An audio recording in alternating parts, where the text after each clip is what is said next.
Hola y bienvenidos. Hay una idea que, no sé, me da vueltas últimamente. Si te paras a pensar en un día normal, estamos rodeados de una química complejísima. Está en el café, en el champú, en los plásticos del coche, en el aire que respiramos. Y bueno, damos por sentado que cada producto por separado es seguro, ha pasado sus controles y ya está. Pero, ¿qué pasa cuando todo eso se mezcla? Dentro de nosotros, día tras día, durante años. ¿Cuál es el resultado de ese cóctel? Pues esa es la pregunta del millón. Es que esa es la gran frontera de la toxicología ahora mismo. Ah, sí. Sí, sí, durante décadas la ciencia ha sido muy lineal. Se cogía una sustancia A, se veía la dosis segura y listo. Luego la B. Pero la vida real no es un laboratorio. Claro. La realidad es una especie de sopa química. Y el gran cambio, y lo que impulsa proyectos como el que vamos a ver, es justo ese, pasar de mirar los ingredientes sueltos a entender la receta completa. La mezcla. Y no solo para, digamos, reaccionar cuando hay un problema, sino para intentar anticiparlo. O sea que es como pasar de mirar la foto de un solo árbol a intentar entender el bosque entero. Justo. Para eso, hoy vamos a meternos de lleno en un proyecto europeo enorme. Se llama PARC, y en concreto, en el trabajo que está haciendo un equipo de científicas de la Universidad de Navarra. Su misión es precisamente darnos las herramientas para poder leer esa receta, la del cóctel químico. Hay una frase de la doctora Asqueta, que es una de las investigadoras, que me pareció muy directa. A ver, Dice algo así como: la exposición a químicos en Europa es un desafío complejo. No sabemos realmente el impacto total de esta mezcla en la salud a largo plazo. suena, bueno, suena un poco preocupante, ¿no? Es que lo es, porque es reconocer una limitación que hemos tenido hasta ahora. Y el motivo de que sea tan difícil se resume en una palabra: sinergia. Sinergia. Sí, es la idea clave. Imagínate dos sustancias, A y B. En las dosis tan bajas a las que nos exponemos, por separado son inofensivas. Los estudios individuales no ven ningún riesgo. Vale. Pero, cuando se juntan en el cuerpo, pueden interactuar. Y su efecto combinado puede ser muchísimo mayor que la suma de sus partes. Es el famoso uno más uno no son dos. Sino que pueden ser 5 o 50. Exacto. Se pueden potenciar o atacar al cuerpo por vías distintas que juntas sobrecargan sus defensas. Entiendo la teoría, pero ¿esto es algo demostrado o es todavía una hipótesis? Quiero decir, en el mundo real. No, no es mucho más que una hipótesis. Se ha visto en laboratorio y con animales muchísimas veces, sobre todo con pesticidas, contaminantes. El reto es demostrarlo en humanos.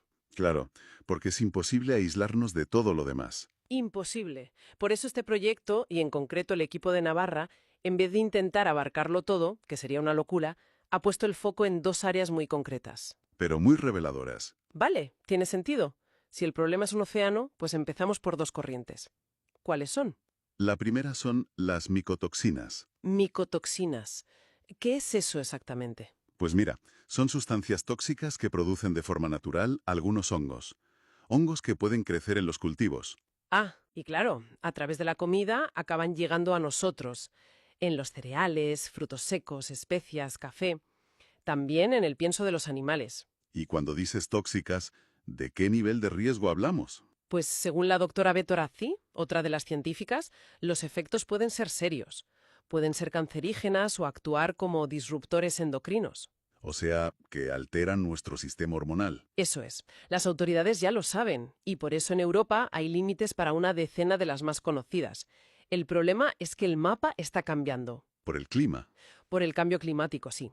Cambian las temperaturas, la humedad, y eso hace que ciertos hongos aparezcan donde antes no estaban. Y a la vez, nuestra tecnología de detección es potentísima. Con lo cual, empezamos a ver cosas que antes o no estaban ahí, o simplemente no teníamos cómo verlas. Exacto. Y de ahí salen las micotoxinas emergentes, nuevas variedades que empezamos a detectar ahora y de las que sabemos muy poco. El proyecto PARC se centra en dos grupos, las toxinas de alternaria y las eniatinas, y el objetivo es muy práctico. ¿Cuál?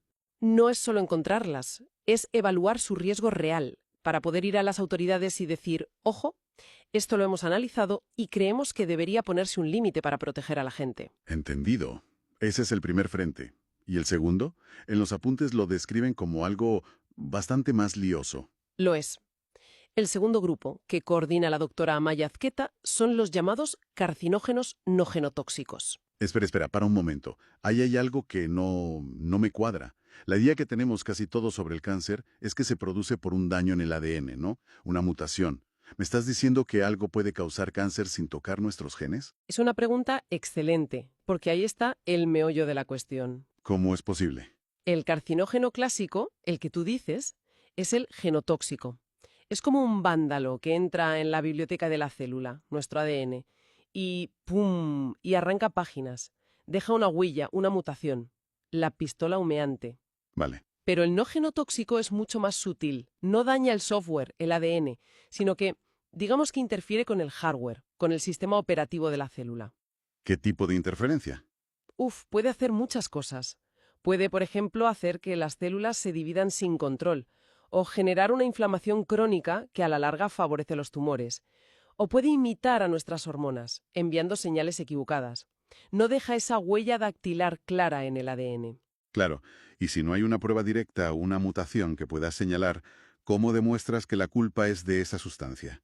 Me imagino que eso lo complica todo una barbaridad. Todo. Y esa dificultad es la que nos lleva al corazón de la solución que propone Park. Ante un reto tan gigante, necesitas una revolución en las herramientas. Y eso es lo que llaman la evaluación de riesgos de próxima generación. Suena impresionante, desde luego. ¿Y qué es exactamente? ¿Tecnología nueva? Es una combinación de avances. Por un lado, lo que ya hemos dicho, la capacidad de detección es asombrosa. Podemos medir concentraciones mínimas, partes por billón. Vamos, es como encontrar una gota de tinta concreta en una piscina olímpica. Vaya. Pero la verdadera revolución son las metodologías de nuevo enfoque, las NAMs, por sus siglas en inglés. Las NAMs. Son un conjunto de herramientas de vanguardia. Por ejemplo, modelos por ordenador e inteligencia artificial que predicen la toxicidad de una molécula solo con ver su estructura. ¿Ah? Permite hacer un cribado virtual de miles de sustancias muy rápido. Y luego está la parte biológica, que es fascinante. El uso de células humanas cultivadas y sobre todo los órganos en un chip. Perdona, ¿has dicho órganos en un chip? Sí, sí. Tienes que explicarme qué es eso porque me suena a ciencia ficción total. Y casi lo es, pero es real. Imagina un dispositivo pequeño, como una tarjeta de memoria, Ujú, transparente. ujú. Dentro tiene canales diminutos por los que fluyen líquidos. Y en esos canales se cultivan células humanas vivas de un órgano, No me digas. de hígado, de pulmón. Y el chip imita la estructura y las fuerzas de ese órgano. Puedes tener un pulmón en un chip que se estira y encoge como si respirara, o un hígado en un chip por el que pasas una sustancia y ves cómo la metaboliza en tiempo real. Y ver qué pasa al instante, a nivel celular. Exactamente, te permite estudiar la respuesta humana de una forma que antes era impensable. Y los beneficios son enormes, como dice la doctora Azqueta. Hacen la evaluación más rápida, ética y relevante para las personas. Claro. Más rápida porque pruebas cientos a la vez. Más ética porque reduces drásticamente el uso de animales. Y lo más importante, más relevante, porque los resultados en células humanas son, por definición, más aplicables a nosotros que los de un ratón. Es un cambio de mentalidad absoluto. La frase que usan en el informe me parece perfecta. Es la toxicología 2.0. Una seguridad química más inteligente, más eficiente. Y más centrada en el bienestar real. Y lo fascinante es que esto no se queda en un paper científico. ¿No? El objetivo final de Park es darle estos datos, estas herramientas, a las autoridades reguladoras, para que ellas, con una base científica sólida, tomen decisiones. Prohibir un aditivo, limitar un pesticida. Entiendo. No es ciencia por la ciencia, sino ciencia para proteger. Y el hecho de que en España lo coordinen gigantes como el Instituto de Salud Carlos III o el CSIC le da un peso. Un peso institucional enorme. Demuestra que esto del efecto cóctel ha pasado de ser una preocupación de científicos a una prioridad de salud pública a nivel europeo. Se está construyendo un puente entre la investigación y las políticas que nos afectan a todos. Oye, y todo esto que comentas, el efecto de las mezclas a dosis bajas, me hace pensar en condiciones como la sensibilidad química múltiple. Es una conexión muy pertinente. Es que durante años muchas personas han descrito problemas de salud muy serios por exposiciones a químicos que para la mayoría son inofensivos. ¿Podría esta toxicología 2.0 ser la clave para entender por fin qué pasa ahí? Pues fíjate, aunque el proyecto PARC no se centra en la sensibilidad química múltiple como tal, las herramientas que desarrolla son fundamentales para esa pregunta. Claro. Al permitirnos estudiar mezclas complejas, a dosis bajas, en sistemas biológicos humanos, como los órganos en un chip, esta ciencia podría desvelar por qué ciertos individuos reaccionan de forma distinta, abre la puerta a entender la susceptibilidad individual. O sea, que es una noticia esperanzadora para mucha gente. Muchísimo. Por primera vez tenemos la tecnología para investigar esas preguntas que hasta ahora eran increíblemente difíciles de abordar.